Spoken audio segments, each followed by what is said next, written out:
The following program contains depictions of violence and offensive but historically accurate racial epithets.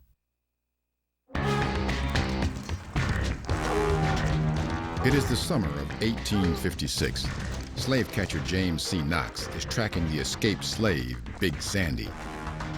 Knox owns no property and earns his living by hunting down runaway slaves. Knox needs the reward money. He has set out from East Baton Rouge, Louisiana, confident he will capture Big Sandy. Big Sandy has spent his entire life enslaved. Known for his contempt of white authority, he has been repeatedly whipped by his Louisiana owner, Robert Davis. He'd sooner kill than be returned to slavery. When Knox's trained bloodhounds finally track down Big Sandy, he refuses to surrender. They start to fight. For 15 minutes, the hunter and the hunted struggle.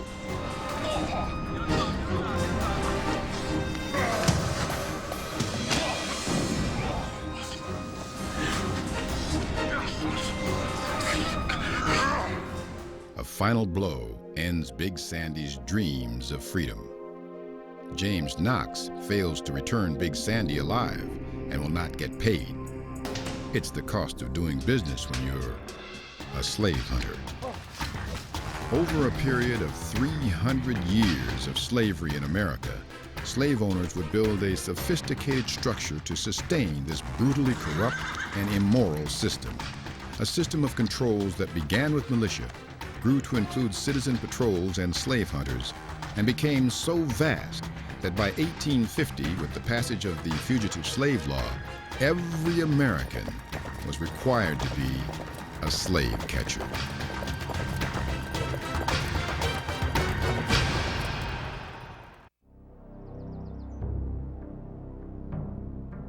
It is the late 1600s on a small plantation near Charleston, South Carolina, that Arthur Middleton has inherited. Middleton quickly doubles his land, making him one of the colony's wealthiest businessmen. Enslaved Africans teach him how to cultivate rice and provide free labor, enabling Middleton to extract enormous riches from the swampy wilds of South Carolina.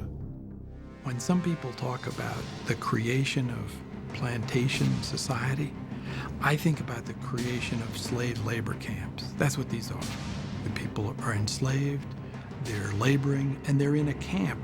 If you could cope with the moral obscenity of it, you could become extremely rich. And that sort of bargain with the devil was one that was made very early by these southern would-be planters. As soon as enslaved Africans were brought to colonial America, they resisted, they fought back, and they ran away. Would they go willingly into a situation of perpetual racial servitude? No way. What you have here often is this conflict between humanity and inhumanity, between those who would deny human recognition to a human being and those who would assert that human recognition under the most drastic, the most dangerous of circumstances. Parents try to be reunited with children. Children struggle to be reunited with parents by running away, but not necessarily running towards freedom in the abstract, but by running towards family members that for them represent safety and security.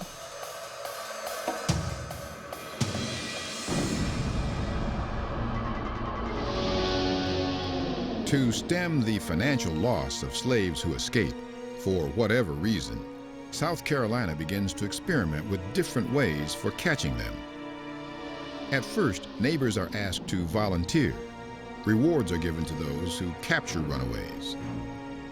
When this fails, the legislature passes a law in 1690 that mandates all whites to serve as slave hunters, requiring the entire white population of South Carolina to be a racial police force.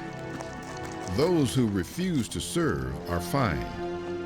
In cities like Charleston, night watchmen are paid to keep an eye out for slaves who violate curfew. They even try using their militia. Then, in 1704, the colony tries something new. They begin to experiment with small makeshift groups of citizen police called patrols. If the colony's system for catching slaves is inconsistent and uncertain, the punishments aren't. Runaways who are caught are brutally whipped. Their noses sometimes slit. They were branded with hot branding iron on various parts of their bodies, sometimes on the shoulders, sometimes on the back, sometimes on the cheek, sometimes on the forehead. They were branded with the letters of the owners. They were branded with R for runaway. In 1722, South Carolina, with the consent of some leaders of the Baptist Church, passes a law requiring all male runaways to be castrated. You have to make it very clear that I own you and I own you for life, and I'm going to own your children and your children's children. And the repercussions of running away or resisting is physical. It's much more brutal than we understand. In areas where slaves greatly outnumber whites, punishments are particularly brutal. These ad hoc methods of control manage to prevent large numbers of slaves from escaping. However, the colony is changing. As the plantations of Arthur Middleton and other South Carolinians grow, so too does their appetite for slaves. Until by 1708, Africans outnumber Europeans. By 1721, 1,000 enslaved Africans are arriving each year in South Carolina. And by 1730, 2/3 of South Carolina's population are slaves. But it isn't just the numbers that send a chill through the white community. Many of the new arrivals come from Angola in southern Africa. They know each other and speak the same language, and some possess military skills. The concern about one or two individuals escaping is becoming the fear of large organized groups running away, or a full-scale slave rebellion. Not long after Arthur Middleton assumes the role of acting governor, the news filtering in from Caribbean slave colonies is more than unsettling. In the 1730s, slaves in Jamaica rise up in rebellion and massacre their white owners.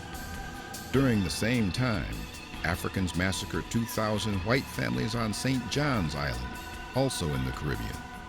18th century South Carolina is a pressure cooker. The whites realize that they're outnumbered, and yet the people in charge are making so much money. It is so profitable that they're willing to run extreme risks. South Carolina holds its breath. Slaveholders have made a deal with the devil. They had made themselves rich off the backs and brains of their slaves. But in doing so, they had put their own lives at risk, and they were about to trigger one of the largest slave rebellions in the colonies. It is the summer of 1739. A feeling of dread has fallen over the white population of South Carolina, still a British colony. With 39,000 Africans outnumbering 25,000 whites, the colonists are now a minority, and they sense they are sitting atop a volcano about to explode. Adding to the white population's fear, Spain, Britain's arch-enemy, has built Fort Mose in nearby Florida, guarded by free black soldiers. Spain has also granted land there to escape slaves for the first black settlement in North America. Then, news arrives that England and Spain have declared war. In order to destabilize their English neighbor, the Spanish openly offer freedom to any slave who runs away to Florida. Over 100 slaves had already escaped to Fort Mose the previous year. To protect the colonists, the South Carolina legislature passes a law requiring all whites to arm themselves while worshiping at church, the time when they are most vulnerable. But 2 weeks before this law takes effect, the volcano erupts. Early on Sunday morning, September 9th, 1739, a slave named Jemmy gathers 20 other African slaves near the Stono River, just 20 miles from Charleston. All are from Angola in southern Africa and speak the same language. Together, they head towards Fort Mose in Florida, in one of the largest slave rebellions in the colonies. The men stop first at a local store to steal guns and ammunition. They kill 2 shopkeepers and leave their severed heads on the front steps. Many of those who participated in the Stono Rebellion were slaves captured in the Congo. They were military men. They start drilling and preparing for a military exercise. Using military strategies worked out in the Congo, they attempt escape, and they move beyond escape to open rebellion. The runaways then move from farm to farm, killing any white person they meet. They spare only a tavern owner named Wallace, known to treat his slaves better than most. Their notion is to strike enough fear in the whites and to build enough confidence in blacks so that people who hear about it on neighboring plantations will join them. And it works. That within a day, they've got 50, 60 people. Their ranks are growing. You see these descriptions that whites offer of seeing these men doing these African dances. Right. What they were doing is close order drill. They were training others in the area, and they were forming themselves into a military unit. They've raised a flag. They're beginning to develop some spirit and hopefulness. The lieutenant governor, a man named Bull, comes riding down the road, and he realizes what's going on, and he turns away and is able to rouse the militia. The Presbyterian congregation at Willtown, South Carolina, is the first to respond. By late afternoon, a large group of planters has assembled. They attack, killing and scattering Jemmy's men, then use their prisoners to send a powerful message to all other enslaved Africans. The group is dispersed. Some people run away and remain at large. But those who are caught and killed, some of them have their heads cut off, put on posts on the mile markers back to Charleston. They put a head on every post.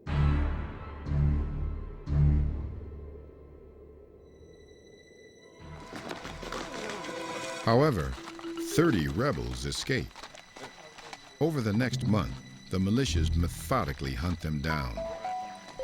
Altogether, 60 Africans are killed, and 20 whites. The rebellion has been crushed. The exodus stopped. The colony believes it now needs a new structure to keep the immoral system of slavery intact. After Stono, the white slave-owning community has options. They could get rid of slavery. They could say, this is too costly an institution for us to actually continue to maintain. It has the potential for death and destruction in the white community. White slave owners obviously reject that as an option. They're going to keep slavery. So if they're going to keep it, then they're going to have to make sure that the slaves are kept under tighter control. The Stono Rebellion was one of the most serious rebellions in early American history, and it produced a powerful response on the part of the white community. It necessitated a change in the slave code. The legislature passes the Negro Act of 1740, which cracks down on the few liberties remaining for black Carolinians. They can no longer assemble in groups, grow their own food, or move about without a pass. And to enforce the new law, the white community calls upon its slave patrols. Patrols had existed before Stono, but what Stono does is it forces members of the Colonial Assembly to reassess how effective those patrols really are and to create a stronger patrol mechanism to control what slaves do on a day-to-day basis. Citizen patrols are South Carolina's racial police force. Composed of 5 or 6 white men, they roam the countryside on horseback several times a week, looking for slaves without passes. Their goal is to stop runaways and to strike fear into any slave even thinking about running away. Often it was required that slaves carry with them a pass signed by the master which gave them permission to leave the plantation, and slave patrols made it their business to check the passes of all blacks found off the plantation. All right, you can. Any black person caught without a pass is whipped. In some districts, this means 20 lashes. In others, up to 30.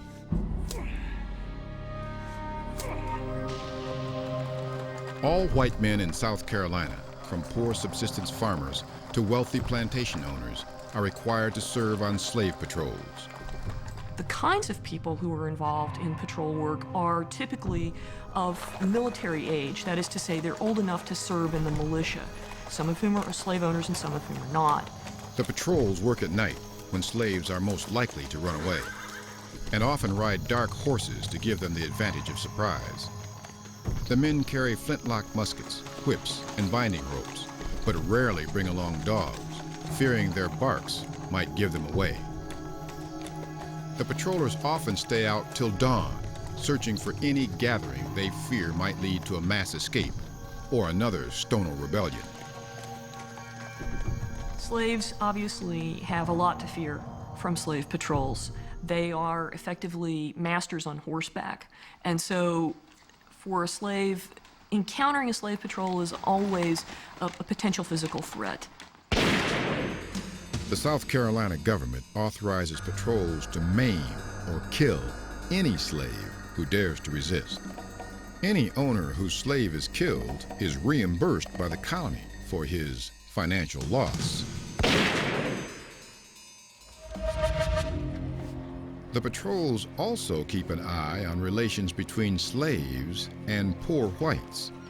Richard Epps, a doctor, is a patrol captain in City Point, Maryland. Like many captains, he owns large tracts of land and many slaves. Epps hears that slaves are trading with a local store owner, Charlotte Penny. It is illegal to trade with slaves, and Epps assumes the slaves have stolen the goods from their owner. These poor whites are often suspected by wealthier members of the white Southern community of trading or being in cahoots with slaves as traders or dealers in stolen goods. Dr. Epps and his patrol members stake out the store and wait. As the black men approach Mrs. Penny, Epps and his men jump them. The slaves, fearing they'll be shot, surrender. Epps discovers a pistol, a cutlass, and 3 flasks of brandy. Mrs. Penny is prosecuted, the enslaved men punished. The slave patrols have accomplished their mission. What patrols do is they provide the psychological comfort zone for white slave owners to stop fearing their slaves so openly, so consciously. South Carolina has managed to put the lid back on its slaves for the moment, but the fear of an uprising will never go away.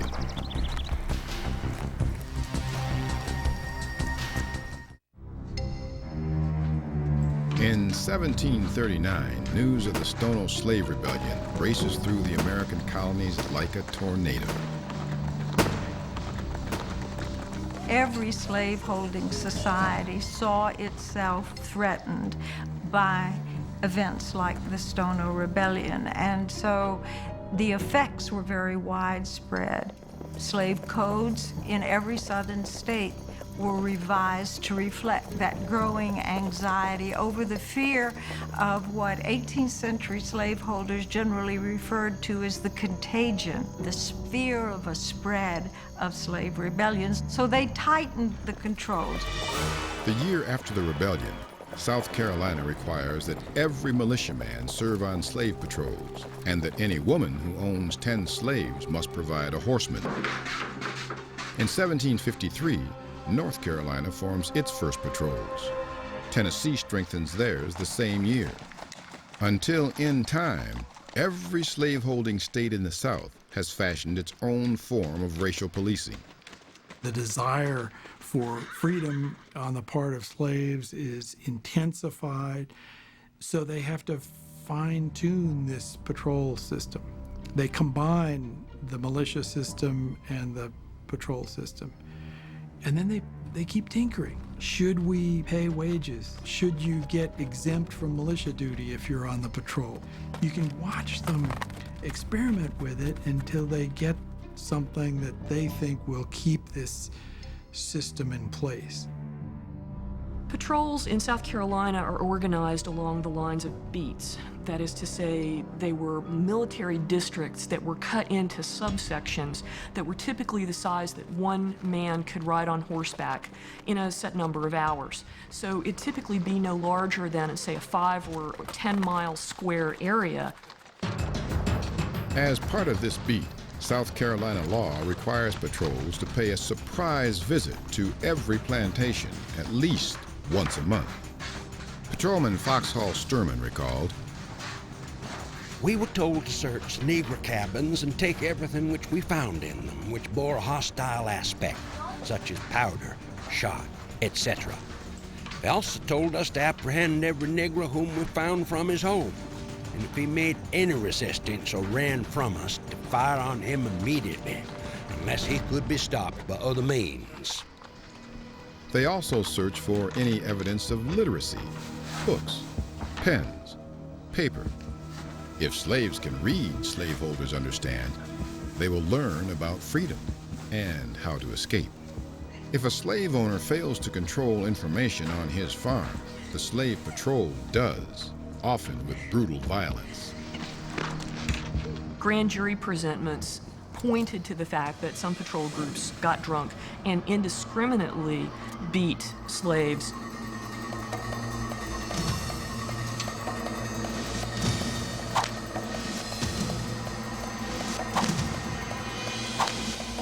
There's always a fear that slave patrollers will exceed the amount of force that they deem necessary and administer too harsh a beating to a slave. That sadistic element that could come into play is something that some slave owners fear. Excessive violence from patrollers angers slave owners. Unfortunately, not out of compassion for their slaves, but out of concern for their damaged property. The violence gets so out of hand that a North Carolina court ruling requires the majority of patrollers to be present before punishment can be inflicted. It is hoped that the group will overrule one man's excess. For the white population, serving on patrols is also a social activity. Slave patrols provided an informal sort of glue in the white community. They provided opportunities for socializing the same way that musters or hunting expeditions did. They provide the appearance of relative equality between whites so that poor whites and rich whites could mingle together. And they provide a form of solidarity. For a poor white, slave patrols were a way to say they were better than slaves, better than free blacks. It was their way to express their solidarity with all other whites.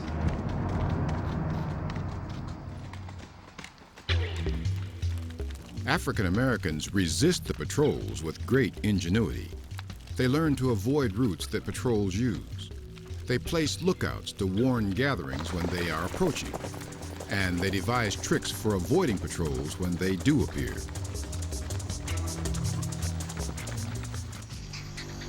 Slave narratives tell us that when patrollers knocked on the door of a cabin trying to intrude into a slave gathering, a quick-thinking slave grabbed up a shovel full of coal ash and blew it into the face of the patrollers, making it possible for all of the slaves to escape through windows, doors, and in one particular tale, even up the chimney. If I become creative as a slave, then you as the master will become creative in ways to contain me. So it's different every day.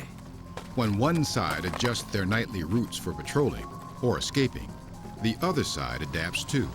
You build a better mousetrap and I'll become a smarter mouse. There's a cat and mouse game, if you will, going on all the time. And you can see that in the history of the patrol system in South Carolina. The slave catcher often was confronted by a person bent on making it clear that you are now confronting a person and not a piece of property. Slave catchers, on the other hand, by the very act of taking this person back to bondage, their assertion was, you are a piece of property, you are owned, you have no humanity that you can control.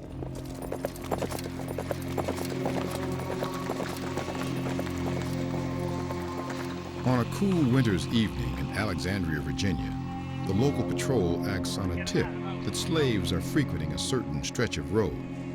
All the men have passes, except two.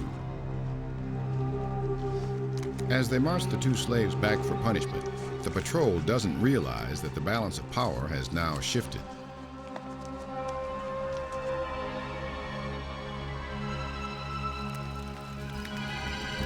They pause to rest, and two of the men stalking them, Alfred and Spencer, spring out of the darkness, free their friends, and disappear into the night. Spencer is later executed, and Alfred sold to a slave trader. Their owner receives fair market compensation for both men. You had to keep the lid on all the time. This was something that was changing from day to day. It was a war. And slaves find other avenues of revenge. It is not uncommon for the homes or barns of patrollers to go up in smoke at night.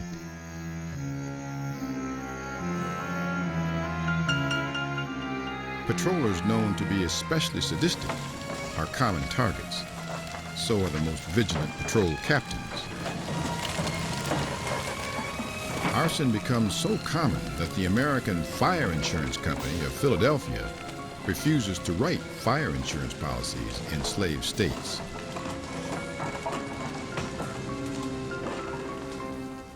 Some slaveholders told themselves that their slaves were docile and their slaves were contented and they were in no danger. But in reality, I think most slaveholders understood the fact that on a daily basis they were in danger. And then that helps us to understand the almost military organization of Southern society.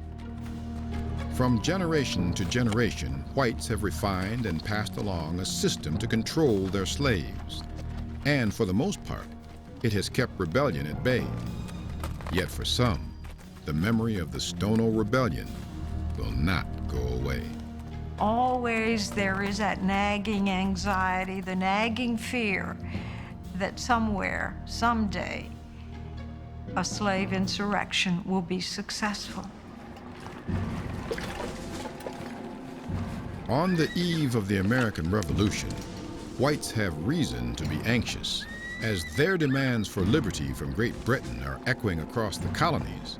1 of every 5 Americans is now enslaved, and they too long for freedom.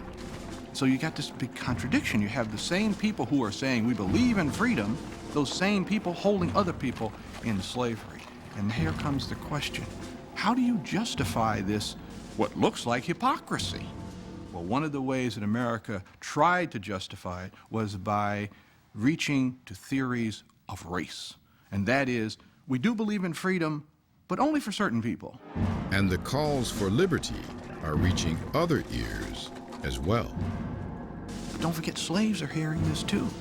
No, nobody agrees that human beings ought to be free like a slave. When people talk about God-given rights to freedom, slaves understand this too. Who understands issues of liberty and freedom better?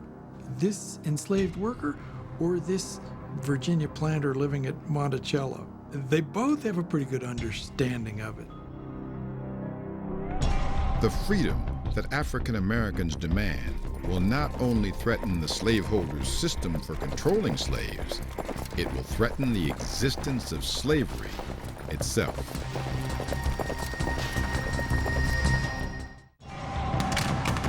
During the Revolutionary War, the British understand the slaves' demand for freedom, and they play it to their military advantage.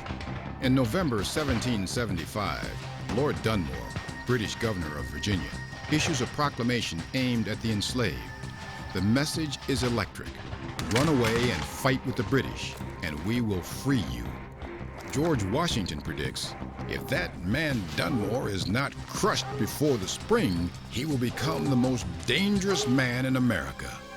From the perspective of slaves, Dunmore's proclamation to them is an open-handed opportunity to embrace freedom. Slaves who learn of it, and of course it travels the grapevine through slave communities like wildfire. Slaves who can take advantage of it will do so. Every night, boats filled with runaways leave the Virginia shoreline, heading for waiting British ships. The impact of the proclamation, of course, was to create fear and dread in the white community throughout the South and indeed throughout the country because of the potential of spreading rebellion. The response was therefore to bring out the full apparatus of control to crush any potential slave rising. Slave owners have to take quick and immediate action. Governor Patrick Henry issues a circular letter that goes to every county telling county courts they need to tighten their patrols. But by this time, slave owners face a new crisis, and the men who normally would be on slave patrols have more pressing duties. Slave patrols are always affected by wartime. There's both a greater need for their services, and at the same time, there are fewer men who can perform slave patrol duty. White men of military age are taken away through the militia musters, through army recruitment. As white rebels leave to fight the British, the ranks of patrols are stretched very thin. Panicked, southern counties increased their patrol budgets. Georgia even converts a third of its troops to patrols to prevent slaves from running away. After December 1778, battles in the South take on the focus of the war, and things go from bad to worse for slave owners. The arrival of the British in Georgia and later in South Carolina created enormous chaos. It produced an exodus of whites. Whites moved in large numbers out of the lower South into the upper South, sometimes with their entire slave population. It also created enormous opportunities for slaves to free themselves. What began as a trickle with the Dunmore Proclamation turns into a flood. African Americans take advantage of the chaos and flee to join the advancing British troops. The South Carolina Weekly Gazette warns whites to keep a strict eye over your black walking property. Thousands and tens of thousands of black slaves walked off the plantation. Thomas Jefferson estimates 30,000 blacks walked off the plantation in Virginia alone. They flocked to British lines. 20 of Thomas Jefferson's 187 slaves are among them. Patrick Henry, who uttered, "Give me liberty or give me death," finds that one of his slaves took his words to heart and fled. There are slave revolts in every one of the southern colonies, going from Georgia to South Carolina to North Carolina to Virginia to Maryland. The Southern theater of the war was the most vicious, the most brutal, pillaging, plundering, murdering, assassinating. Governmental processes simply collapsed. The economy was wrecked. Society disintegrated. Some plantations have no supervision at all. In many counties, patrols exist in name only. Finally, in 1783, the Revolutionary War ends. An estimated 100,000 slaves have run away. Those who haven't escaped with the British are returned to slavery, and now their enslavement is codified in the United States Constitution, which supports continuation of the Atlantic slave trade for 20 more years and increases the power of slave states in Congress.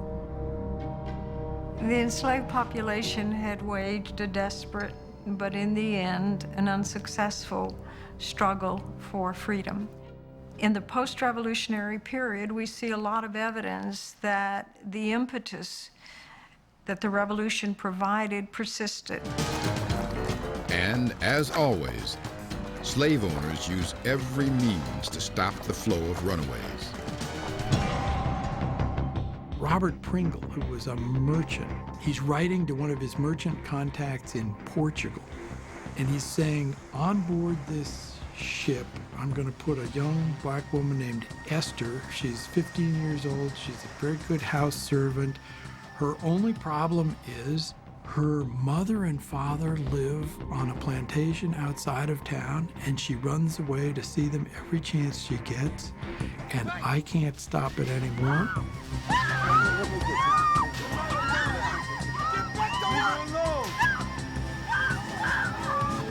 So I'm sending her to you in Lisbon, Portugal. This is the other side of the Atlantic Ocean. And I hope you will be able to sell her at a reasonable price.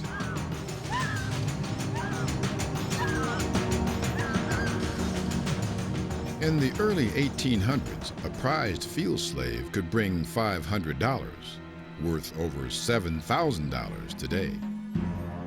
While large plantation owners might see runaways as just a cost of doing business, small farm owners are strongly affected by the loss of even a single slave. When a slave does run away, patrollers can't leave their beat to pursue him. Owners must instead hire a professional slave catcher. The closest modern analogy to slave catchers today is the bounty hunter. A bounty hunter is someone who enters his profession because he's good at tracking individuals who don't want to be tracked. Slave catchers do exactly the same thing. Slave catchers are drawn principally, we believe, from the lower rungs of the economic ladder in Southern society. Oftentimes they're individuals who could barely read, who might have no other means of support financially. So they're typically going to be fellows who are loners or who work in pairs but who don't have a piece of land or property to call their own. Slave patrolling is considered a civic duty. Slave catching is a business. In states like Louisiana, slave catchers are a vital part of the slavery system. Professional slave catchers like Edward King advertise their services and fees in the local newspapers. He had spent years tracking slaves. He knew the rivers, he knew the woods, he knew the plantation hinterlands, he knew where slaves went. If he catches an escaping slave, he earns up to $50, more if he tracks him down in another state. Most day laborers make only $1 a day. And many slave catchers get an extra $5 surcharge for whipping fugitives once they're caught. But the search offers other rewards as well. Who are the people who are below you? One of the ways that you make this point as a slave catcher is to assert your personal power over individuals. Many of these individuals are runaway slaves. And it became a way of self-validation for slave catchers, that I am somebody. Like any slave catcher, Edward King has tools for tracking escaped slaves. The favorite tool is commonly referred to as the Negro dog, or worse. Negro dogs could be foxhounds, bulldogs, or Scotch staghounds, but the dog of choice is the bloodhound. These dogs are trained for one purpose, and one purpose only: to hunt down runaway slaves. The dogs are locked up and only let out to track black people.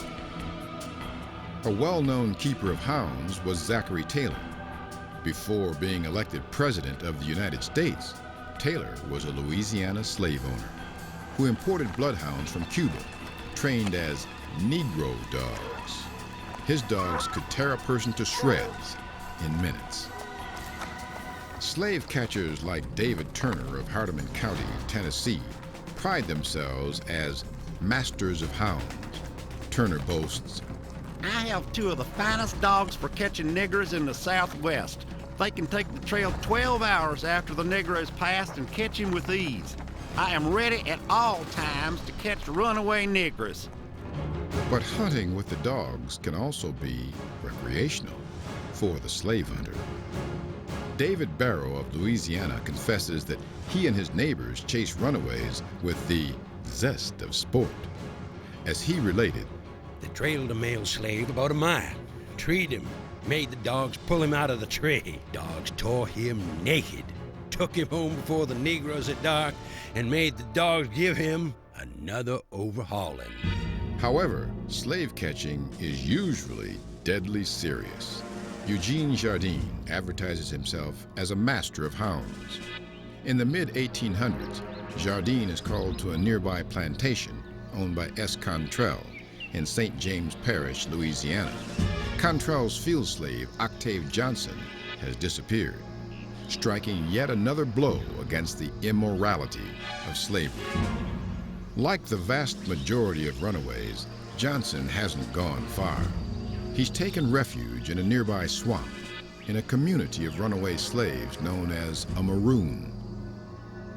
Like any hunter worth his salt, Jardine knows where to look.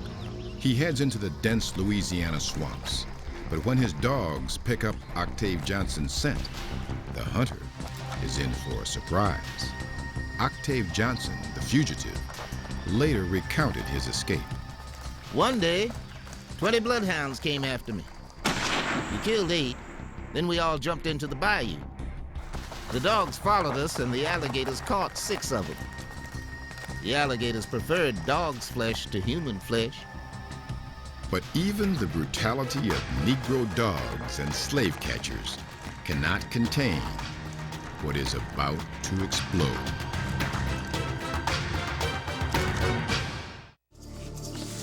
It is the fall of 1829.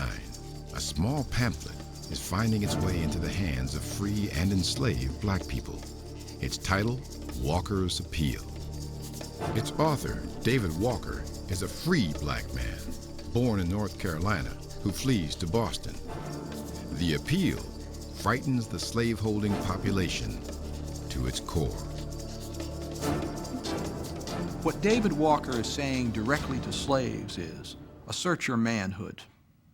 And he uses that term, assert your manhood. Strike against slavery. Part of what he is saying is run away, and run away any way you can.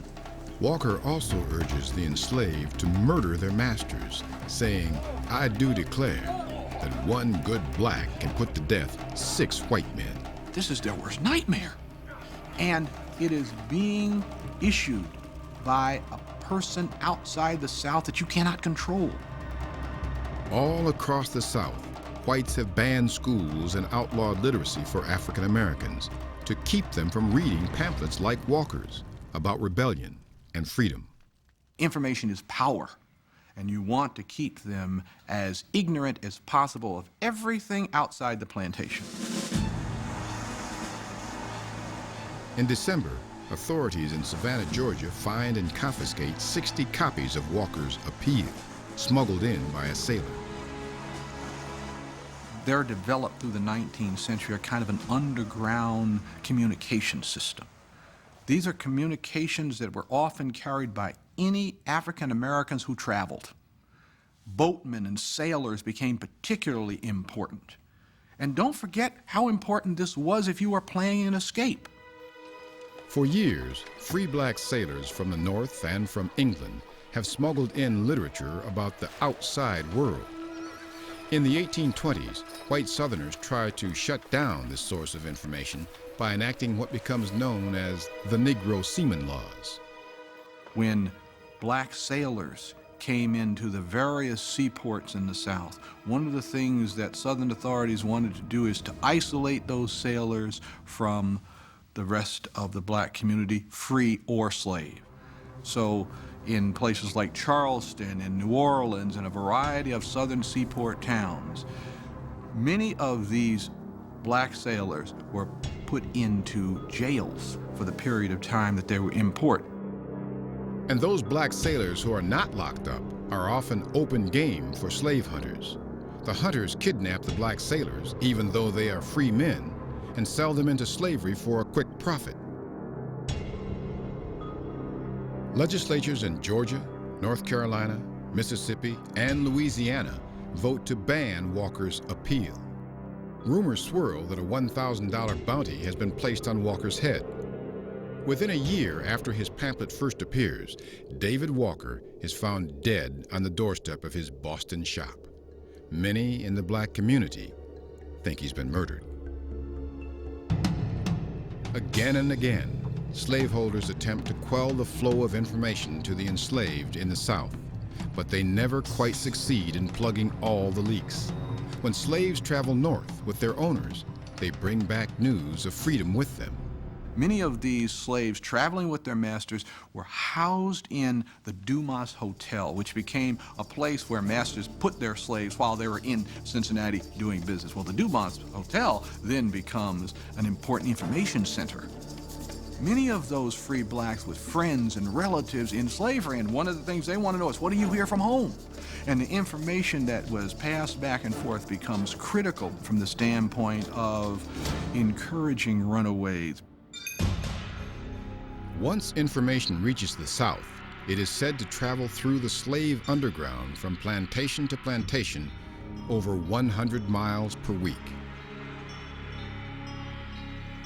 Another inspiration for freedom feared by whites lay much closer to home, the Bible, where slave traders are labeled ungodly and sinful. Many slaves in the South have begun to accept Christianity and adapt it to their needs. Worried that the unfiltered Word of God will encourage slaves to escape, slave owners themselves interpret the Bible for their slaves, preaching that slavery is a part of God's design. Running away was defined as a sin. Disobedience to one's master was defined as a sin. Religion became part of that whole apparatus of control that joins the slave patrols, the militia, the county courts, all others, agencies of control in maintaining order within the slave community. In the summer of 1831, just 2 years after Walker's appeal, whites have good reason to fear religion. In Southampton County, Virginia, Nat Turner, an enslaved preacher, has his own interpretation of the Bible. He believes that God has chosen him to avenge the sins of slavery. As Turner makes his rounds preaching in the fields, he quietly enlists other slaves to his cause. For months, the men meet secretly, conspiring on the plans of their uprising. In the early morning hours of August 21st, 1831, Turner and his men launch one of the largest slave rebellions in American history. The rebels move from home to home, killing every white person they meet. As they advance towards the nearby town of Jerusalem, more recruits join them. The local slave patrols have failed to uncover Turner's plot. So the militia is called out to track down and kill the rebels. For 36 hours, the rebellion rages on. Church bells ring out in distress. The reaction of the white community to this is extreme. The paranoia shoots off the scale. 50 dead today, how many dead tomorrow? For white Virginians and white slaveholders across the South, it was a shock, a reminder of that they could lose their lives in a minute, that the entire system could explode. Rumors spread among whites that the whole southern slave population has finally exploded in revolt, and that the British are invading to liberate the slaves. As panic swells, the United States government provides important military support. And that support is ensured by slaveholder power. In 1830, slave states control 41% of Congress, and then President Andrew Jackson himself owns over 100 slaves. Fort Monroe sends 3 artillery companies. The USS Warren and Natchez add naval units. Don't forget that slavery is protected not only by the slaveholder, not only by the local militia or the state militia, but also by the full force of the military might of the United States of America. Except for that, slavery would not have been possible in the South. As the hunt for Nat Turner and his men continues, 800 U.S. troops join 2,000 local militiamen. Within a week, the rebellion is squashed. More than 50 rebels are captured. Nearly 60 white men, women, and children have been killed. But Nat Turner is still at large, and the white population remains terrified. Patrols in Virginia and North Carolina go on their own vengeful rampage. Every available white man who is of the appropriate age and is able is pressed into service to make sure that patrol groups are functioning and active everywhere. They visit the homes of freed blacks, they visit the homes of slaves, but they'll be active from sundown to sunup to make sure that slaves are utterly under control. They search for books and letters, weapons and gunpowder, any sign of evidence that African Americans support and will continue the rebellion. Harriet Jacobs, a slave who later runs away herself, writes that men poured into her town of Edenton, North Carolina, to join in an orgy of violence. Everywhere men, women, and children were whipped till the blood stood in puddles at their feet. Some received 500 lashes. Others were tied hands and feet and tortured with a buckling paddle. The laws that normally govern slave patrols give way to vigilantism. Patrols formerly included wealthy slave owners, but they are now mostly composed of poor whites, with little concern for slave owners' property. They roam the towns and countryside, particularly targeting educated black men and randomly lynching others. There's a story of this white militia group that is going through the southern portion of Southampton County, which is where the rebellion takes place, and they see this free black man out working in his fields. And they say to him, "Is this Southampton County?"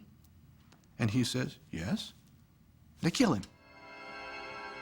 The violence doesn't fully subside until Nat Turner is captured 2 months later on October 31st, not by a patrol or slave catcher, but by a farmer, by accident. Turner is tried, hanged, and skinned. In all, the state executes 55 black people for conspiring with Turner.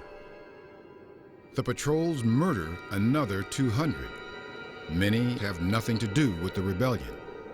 Every stop has been pulled out to quash the uprising, all the way up to the United States military. And still, slaves run, and slave hunters expand their networks for tracking them.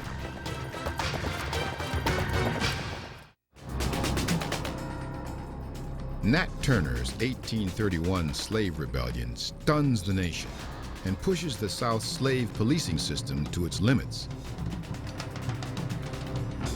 In the wake of the Turner Rebellion, whites who live in the western part of Virginia begin to question whether the institution of slavery is worth hanging on to.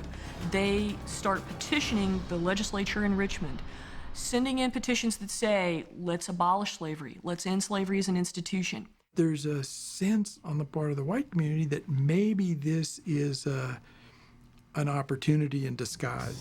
Maybe this is a wake-up call. The Turner Rebellion frightened whites literally out of their minds, and yet even that wasn't strong enough to provoke them to get rid of slavery as an institution. Because for slave owners, profit outweighs morality and their own safety. By 1830, nearly 2 million slaves are fueling the Southern economy, and slaveholders aren't about to give up their free labor. Instead, the state legislatures target what they believe could foment future rebellions. Black schools are closed. Black churches are banned and burnt to the ground in an attempt to stop the unfiltered teachings of the Bible.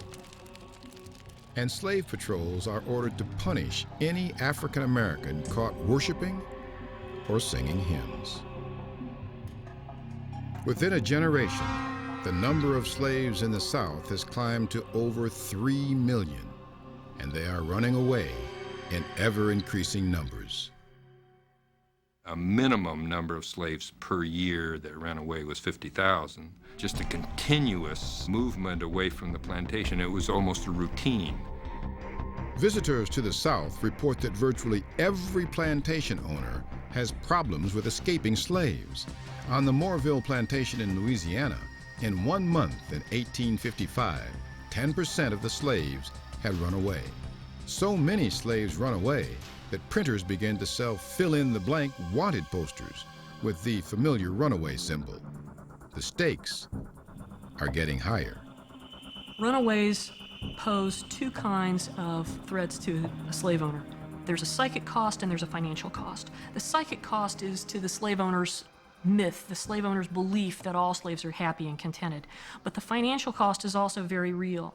A slave who runs away in 1800, who's an adult male field hand, could be sold for $500. In 1860, it's $1,500. To ease the psychic cost, slaveholders turned to the writings of prominent Louisiana physician Samuel Cartwright. In 1851, Dr. Cartwright claims to have identified a new disease he calls drapetomania. Drapetomania, he writes, causes an irrepressible desire to run away. Strangely, the illness only afflicts black people. Its cure? Whipping. Owners thought of a wide range of responses to this problem, from harsh punishments to hiring slave catchers who trail runaways to selling loved ones away from one another.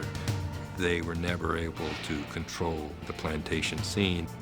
Always, slave owners are searching for ways to stop the financial loss of runaways.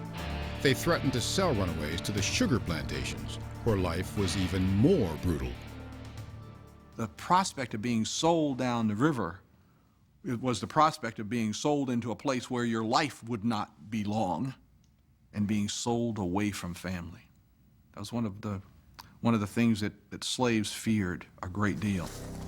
Despite the threats, slaves continue to escape. The most likely slaves to run away are young, unmarried men. The reason for that has to do, age means mobility, greater physical ability to flee. Being single means one would not be leaving family obligations behind, perhaps a wife, perhaps children. It's a common assumption that slaves always ran north to achieve their freedom as runaways.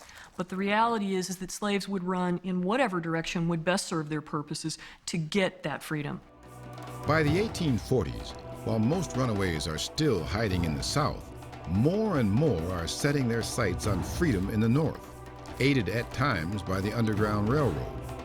But even with such assistance, the enslaved always had to watch out for the long reach of the slave catcher. Slave catchers know the routes north and, working their local areas, begin to specialize their services. Some scour the riverways north for runaways. They went on steamboats, they went upriver, downriver. They had connections with magistrates, they had connections with individuals. They had connections with those that ran private jails along the rivers. Still others know the land routes that crossed the Mason-Dixon line like the back of their hand, men like John Nelson and Bill Foster. In the summer of 1841, slave catchers Nelson and Foster are summoned to Luke Ensor's plantation near Cockeysville, Maryland. James Watkins, one of Ensor's 400 slaves, has run away. Nelson and Foster quickly track him down. To cure his desire for freedom, Ensor forces Watkins to wear a yoke of iron with bells on his head, day and night, for 3 months. The cure doesn't work. 3 years later, on a Saturday night in May 1844, Watkins slips away again. Luke Ensor isn't about to lose his $900 investment, nor his pride. He sends slave catchers, most likely Nelson and Foster again, on the hunt. Slave catchers will also congregate at ferries or at bridges, places that slaves might have to cross to get across a geographic barrier. They'll also be looking at off the beaten path places, trails or deep woods areas where slaves might try to hide themselves. The constant anxiety as you moved across the countryside about being recognized, about being stopped, about being interrogated, and you might not be able to answer. The exhaustion of the movement. If you were on across country, you had to go usually at night. You didn't know, it was all unknown. On the fourth day, Nelson and Foster's dogs pick up Watkins' scent deep in the woods and move in. But this time, Watkins is older and not about to be outsmarted. He masks his scent by throwing snuff and cayenne pepper on the ground. The spices work, impeding the dog's sense of smell and sending them in the wrong direction. But in this deadly game of wits, the slave catcher usually has the upper hand. They'll place ads in newspapers, or they'll put up ads trying to advertise a runaway so that the broader community can take part in the chase. Almost every tavern, courthouse, and post office in the South is flooded with runaway posters, hoping to lure the general public into the hunt for runaways. As a fugitive on the road, any person is a potential threat, because any person who acknowledges your presence, who questions your presence, could be a person angling to get whatever reward is offered for your return. 2 men and a woman see the poster for Watkins. $250 alive, equal to 35 weeks' pay, or $150 dead. That night, they happen upon Watkins. They don't intend to lose their reward money. You're coming with us. We have to get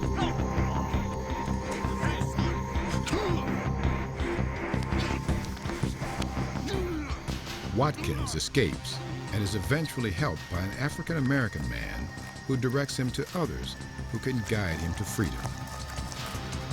Watkins finally makes it to Hartford, Connecticut.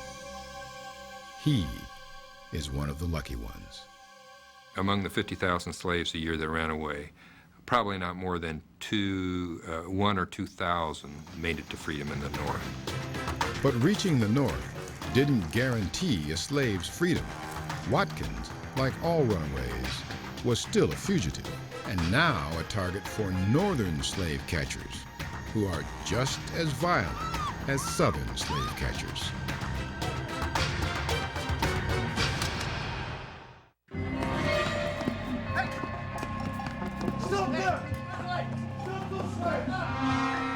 Runaway slaves who reached the North are still not free. The Constitution and the Fugitive Slave Law of 1793 require that runaways caught, even in free states, should be returned. Slave catching in the North, of course, evolves over time. In the early days, there were actually these gangs of slave catchers that roamed the North, especially northern cities and especially areas of black communities, and sometimes kidnapping, sometimes capturing fugitive slaves, and they did this for money. Successful slave catchers could collect bounties as high as $1,000. One notorious northern slave catcher is George Alberti, a former constable in Philadelphia. He scours places where African Americans gather and calls upon his network of white informants. Southern slave owners often hire him. He boasted that he captured at least 100 black people. Alberti routinely kidnaps free black people. In the 1830s, he abducts 2 Philadelphia freemen, sells them to a Baltimore woman for $1,100, and is indicted. He made no distinction between free black people and runaways. After his arrest for another kidnapping, he says defiantly, "The slaveholder has as good a right to his niggers as he has to his horses. And if they run away, as a good citizen, I have a right to catch them."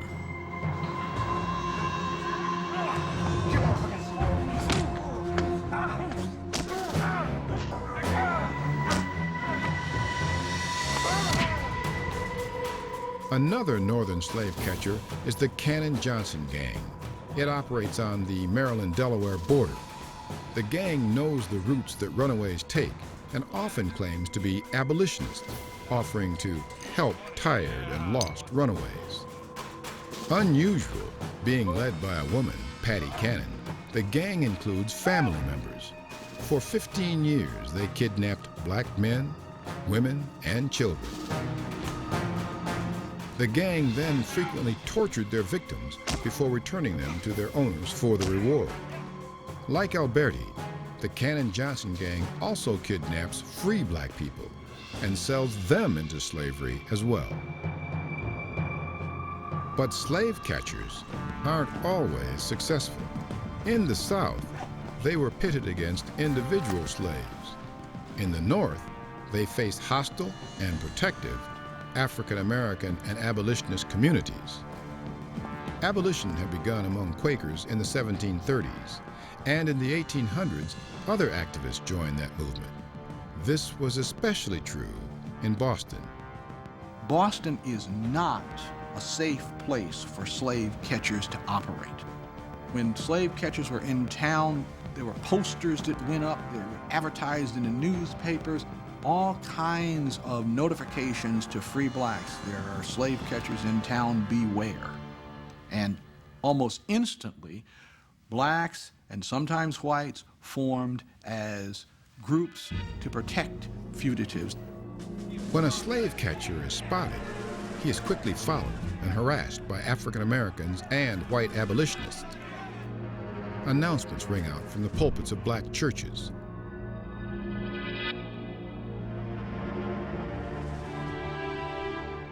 But in the early 1850s, not all Bostonians are opposed to slavery, an issue that is increasingly dividing communities, South and North.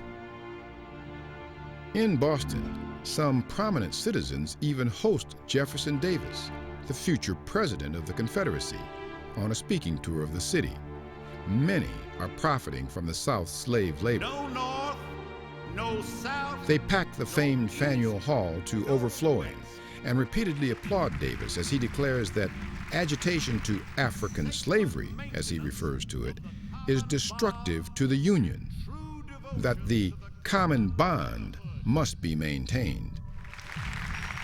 What is there to sustain this agitation in relation to other people's Negroes? However, the ties that slaveholders have to wealthy Northerners are not their only source of influence outside the South.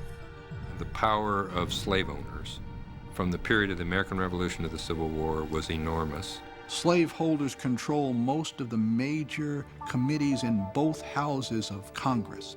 Slaveholders control the Supreme Court. Slaveholders have a vice-like grip on the American economy. Using that power, they are able to protect their human property. They engineer passage of the Fugitive Slave Law of 1850. Its impact is far-reaching and terrifying. For the first time, any African American simply accused of being a fugitive slave can be pursued and captured, now by federal officials. And federal commissioners are paid $10 for sending an African American back into slavery, but only $5 if they judge them to be free. And because of the fact that the law required you to participate in the capture and return of fugitives, every person in the country, even in the abolitionist strongholds of the North, were legally bound to be slave catchers. But the law has another effect. Many in the black and abolitionist communities move closer to armed self-defense, including Frederick Douglass, the noted abolitionist and fugitive slave, who proclaimed, "The only way to make the fugitive slave law a dead letter is to make a few dead slave catchers." South Carolinians are confronted by the militant resistance to this law when they try to capture William and Ellen Craft. William and Ellen Craft had escaped from slavery and traveled nearly 1,000 miles from Macon, Georgia to Boston. The light-skinned Ellen passed as white, with her husband William as her slave. When their owners found out they were in Boston, they sent 2 slave catchers, John Knight and Willis Hughes, to bring them back. Knight and Hughes are determined, declaring, "If we have to stay here to all eternity, and if there are not enough men in Massachusetts to take them, we will bring some up from the South." Hughes and Knight tracked the Crafts to the home of Lewis Hayden. Hayden and his wife, both escaped slaves, were known to hide more than a dozen fugitives at a time. Hayden was also known to use any means to protect them, and he has barricaded his house. He places on either side of his front door kegs of explosives, and he stands there with lighted torch, and he says, "You enter this home at your peril." He threatens to explode the house to kill everybody in the house, including the slave catchers, if the slave catchers attempt to enter. Backup soon arrives.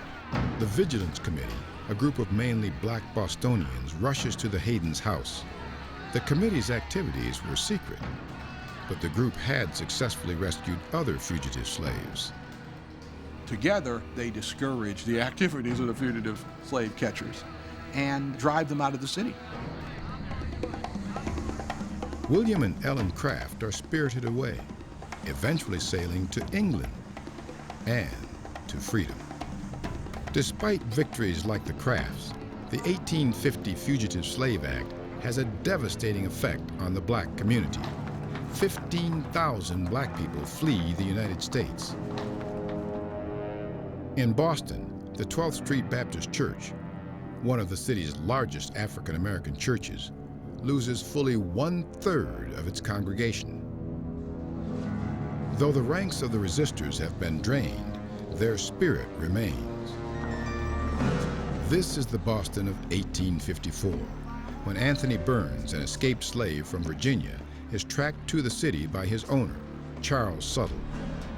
Suttle gets a warrant for Burns' arrest under the 1850 Fugitive Slave Act.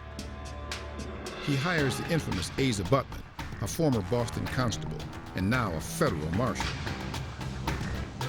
He checks with his sources and confronts Burns, federal warrant in hand. Burns resists arrest, and a group of white men in a tavern rush outside to help subdue him. Thus begins an incident so well publicized that Boston is forced to see not just a nameless fugitive slave, but Anthony Burns the man, angering even slavery supporters, at least for the moment. Within hours, Lewis Hayden and his colleagues from the Vigilance Committee hear of Burns' arrest. Earlier, they had failed to rescue another captured runaway.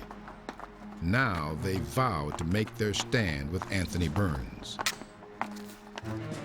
They try to free Burns by attacking the courthouse, but fail. 9 days after Burns' arrest, a federal court judge enforces the fugitive slave law, orders Burns returned to slavery, and collects his $10. Anti-slavery activists believe this expanding federal support of the immoral institution of slavery must be stopped. As word spreads about the ruling, protesters begin to gather, and Boston braces for a showdown. On the day that he is to be delivered to the ship that is going to take him back to Virginia, hundreds of people line the street. The merchants on the street have draped their windows in black. They have hung a coffin across the main street which says, "Liberty." President Franklin Pierce responds by sending in federal troops, ironically, from Fort Independence. The Massachusetts infantry and the volunteer militia line the route with orders to shoot if the crowd interferes. Burns is led from the courthouse, guarded by an artillery battalion, 4 platoons of Marines, and a light horse squadron. People have walked in from not only the immediate vicinity of Boston, but even from western Massachusetts, to watch the shame of their city, as they called it, the shame of their city in the return of Anthony Burns. A hostile crowd screams in protest at this federal show of force. Nevertheless, Burns is marched to the ship that will take him back to Virginia. The federal government has spent $100,000 to return Anthony Burns to slavery. This slave-catching incident may be the most costly in American history. However, he would be the last runaway returned from Boston. For Burns had made real the human costs of the fugitive slave law. Still, the country was divided over slavery, even in the North. It would take a civil war to get the United States out of the slave-catching business. It is April 12, 1861. Confederate soldiers fire on Fort Sumter. The Civil War has begun. There are now over 4 million slaves, 1/3 of the South's population, and slavery is the nation's most valuable commodity, surpassing the assets of all of America's railroads, banks, and factories combined. While whites mobilized for war, slaves sense opportunity. On a night in May 1861, only 3 weeks after Fort Sumter, 3 slaves paddle silently through Chesapeake Bay. Sent by their owner to aid the Confederate Army, the men instead steer their boat towards Fort Monroe, Virginia, where the Union Army is quartered. They try to convince the commanding officer, General Ben Butler, to harbor them. The next day, Confederate Major John Carey arrives to pick up the fugitive slaves, assuming the Union commander will abide by the slavery laws. Butler, known as a shrewd criminal lawyer, has no intention of playing the slave catcher. As far as he is concerned, since Virginia has seceded from the Union, it is now a foreign country, and the escaped slaves are contraband of war.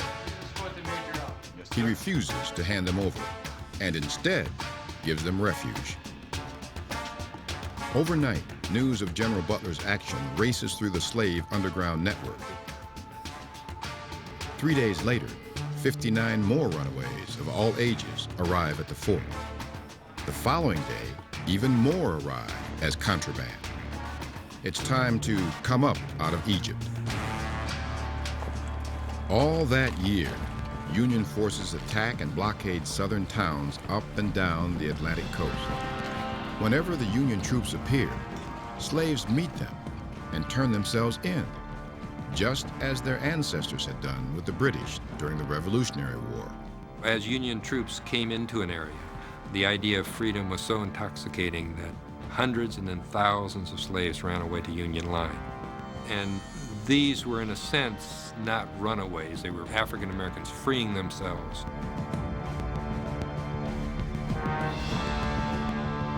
In Charleston, South Carolina, an enslaved African American, Robert Smalls, even steals a Confederate steamboat and, with his family, rushes to Union ships blockading the harbor. In Hampstead, Virginia, a slave owner returns from patrolling, only to find that 5 of his own slaves have fled. And he's not the only one. Slaves have also fled from 4 other slave owners in the area. And the war is only a year old. Panicked at the loss of property, the Confederate states step up their slave patrols. Those men who don't volunteer for the Army are required to join the patrols on extra beats. But as the war drags into its 2nd year, its demands are beginning to be felt back home. During the Civil War, manpower is constantly being drained out of Southern communities. Whether white men choose to enlist voluntarily or are taken out through the Conscription Act of 1862, the needs of the Army always run counter to the needs of patrol groups in local communities. White men are being taken away to serve in the Army. It means there are fewer white men at home to serve in patrol groups. To fill the void, ministers, teenagers, and professors are pressed into patrol duty.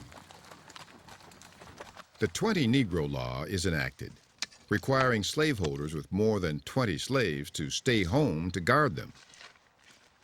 It helps, but at the cost of angering drafted whites too poor to own slaves. Slave owner Theodore Godin complains that only one man, his overseer, is available to keep watch over 470 slaves.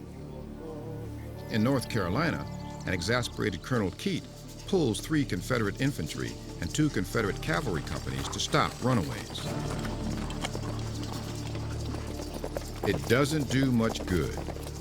Some slaveholders resort to hiring professional slave catchers to serve as patrollers.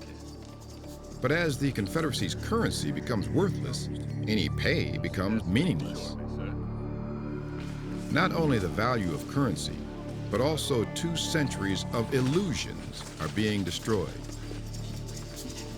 On the Oakley plantation in Upperville, Virginia, the mistress of the plantation wrote to her husband that she was hurt and deceived that Uncle Billy, a trusted elderly slave, had gone off to the Yankees.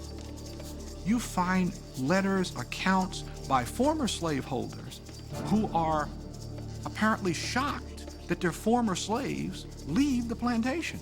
And they say this, "My people are deserting me. My servants are walking away from the plantation." I mean, it is as if these people are detached from reality. In 1863, Abraham Lincoln announces the Emancipation Proclamation. Slaveholders are certain that Lincoln is inciting the bloodbath they have feared for generations. One mistress, left alone on her North Carolina plantation, laments, "My God, the women and children, it will be murder and ruin. There are many of the black people, and they only want a chance." The revolt never happens. The former slaves want freedom more than revenge. As Union forces advance, slaves capitalize on the chaos of war and lack of patrols and emancipate themselves. As the Union Army moves into the southern states, slaves will certainly be aware of where that army is going and will reach for that opportunity to escape. Slaves hear the roar of cannons filling the air and take that as a sign to run. Many even join the Union Army. When Union forces take control of the western Confederate states, an estimated 100 black men and women escape from Missouri into Kansas every day. General Sherman marches across Georgia to the sea, and thousands of slaves follow in his wake.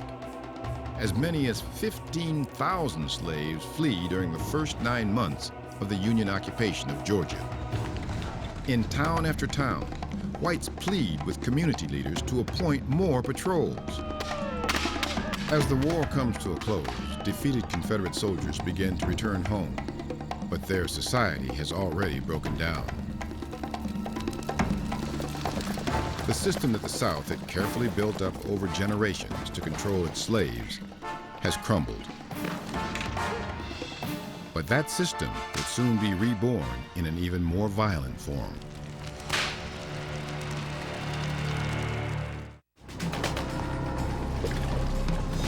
The Civil War has ended. The South and its economy lay in ruins. And with emancipation, the system used for centuries to control slaves is also in ruins. They worked to create a system that they could pass on to their children. They were ruthless in the way they imposed this system. And it takes the exploding powder keg of the Civil War to finally blow it apart. Slave patrols are shut down by occupying Union armies. Those that aren't are soon outlawed by state and federal laws. Slave catchers are put out of business by the emancipation of slaves. Some drift into lives of odd jobs, others into petty crime. The structure that 10 generations of slaveholders had built is finally coming apart. African Americans, eager to make themselves self-sufficient, occupy plantations and build new communities with as many as 800 people. They open their own businesses, construct churches, and, hoping to give their children the education forbidden to them for centuries, they build new schools. Independence at last seems attainable, but not for long. When black people set up their own communities, when they become independent farmers, when they do the things that independent people do, they are not only irritating those people who don't want to see blacks do well, they're threatening the system itself. In South Carolina, African Americans hired for railroad construction gangs are whipped to force them to return to the plantations. But the growing independence of African Americans isn't the only thing threatening the white community. After the Civil War ends, white slave owners and former non-slave owners alike watch in horror as freed slaves acquire weapons in ever-increasing numbers. Slaves obviously turn to acquiring weapons because for them, it's not just a measure of personal freedom, it's a way to express that they now too are citizens and have the ability to protect themselves. In Memphis, Tennessee, thousands of freed African Americans stream in from the countryside after the war. Memphis is also a depot for black Union soldiers. Some are officers, they're armed, and they offer protection to the African American community. Tensions smolder in Memphis until on May 1st, 1866, a fight breaks out between white policemen and black soldiers. It flares into a full-blown riot. Over the course of 3 days, whites roam the streets, killing 46 African Americans and targeting black churches and schools. The Memphis Daily Paper celebrates a restoration of the old order of things and adds, "Thank heaven the white race are once more the rulers in Memphis." So, just as their ancestors had done nearly 200 years before, many in the white population began to experiment with a new system of racial control. Returning Confederate soldiers formed vigilante groups to rob and intimidate freedmen. Some wealthier whites start agricultural and police clubs as part of, they say, a systematic plan with respect to the regulation of our colored population. Hundreds of rifle clubs are also formed. In Charleston, South Carolina, members boast that they can mobilize several thousand white men to attack freedmen at a moment's notice. But no group excels at intimidation like the one based on the old slave patrols that calls itself the Ku Klux Klan. The Klan is an extension of slave patrols in most direct, obvious ways. It's white men on horseback who go out, typically at night, to terrorize African Americans. It is racial oppression continued from one generation to the next. They've changed the names from patrols to Klan. They've put on sheets, but the activities and the purpose remains pretty much the same. Like the patrols, the Klan rides in small groups of men. Like the patrols, the Klan sets arbitrary curfews for African Americans and forces them to carry passes to bind them and their labor to the plantations. And, like the patrols, the KKK uses violence to enforce its rule. The implementation of racial control is still the primary objective, so that the Ku Klux Klan, often manned by the same people in terms of place in the society, becomes as useful to the landholder as the slave patrols and the militias and the slave catchers had been to the slave holders before the Civil War. The Klan also forces freedmen back onto the plantations. And like the old patrols, all social classes ride in the KKK. As a reporter for North Carolina's Rutherford Star observes, "The Klan is not a gang of poor trash, but men of property, respectable citizens." But unlike the slave patrols, the Klan rides outside the law, and now their tactics can be even more brutal. As the noted African-American educator Booker T. Washington observed, The Ku Klux Klan was more cruel than the patrollers. Their object was to crush out the political aspirations of the Negroes, but they did not confine themselves to this, because schoolhouses as well as churches were burned by them, and many innocent persons were made to suffer. Once slavery no longer exists as an institution, members of the Klan are free to exercise their most violent fantasies against African Americans and carry it to the logical extreme, which is in some cases murder. terror is key, as it has always been. Slavery has died, but a new generation is once again putting together the pieces of repression that will control the South's black population, just as their grandfathers and great-grandfathers had done. It had started with the brutality of the militia and slave patrols and grown into a structure of slave catchers for hire, then been interrupted by the Civil War. But now that system of racial dominance has been reborn in a new crucible of violence. History has come full circle for those who terrorize and for those who continue to resist.